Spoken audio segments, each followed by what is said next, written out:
சேமியா வச்சு பால் பாயசம் செய்ய போறோம். அக்கா கொஞ்ச கதை ஏன் எடுத்து சாப்பிடுக்கா தர முடியாது. வாங்கிட்டு வந்திருக்கணும். அதிகமா தண்ணி ஊத்திக்கலாம். தண்ணி கொதிக்கிட்டு அதுக்குள்ள சேமியாவை நெய்ல வறுத்துருவோம். தண்ணி கொதிச்சிருச்சு. இப்ப சேமியா சேர்த்துக்கலாம். அக்கா உனக்கு முந்திரி வேணுமா? எனக்கு வேண்டாம். உனக்கு வேணும்னு சொல்லு. இந்த ராஜையும் சேமியா கூடவே போட்டுக்கிடுவோம். வேகட்டும். முந்திரி போட்டுக்கலாம். முந்திரிங்க உள்ள போட்டாச்சு. சேமியா நல்லா இருந்துச்சு. இப்ப ஜீனி சேர்த்துக்கலாம். ஊற வச்சா முந்திரி பாதாம் இது கூட 2 ஏலக்காய் சேர்த்து பேஸ்டா அரைச்சு எடுத்துக்கலாம். முந்திரிமா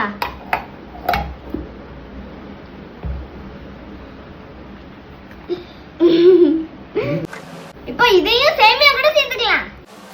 பாருங்க, பால் ஊத்தாமே பால் ஊத்துற மாதிரி இருக்கு. நம்ம முந்திரி பாதாம அரைச்சு போட்டதுனால டேஸ்ட் இன்னும் கொஞ்சம் தூக்கலா இருக்கும். கொஞ்சம் ஊத்து.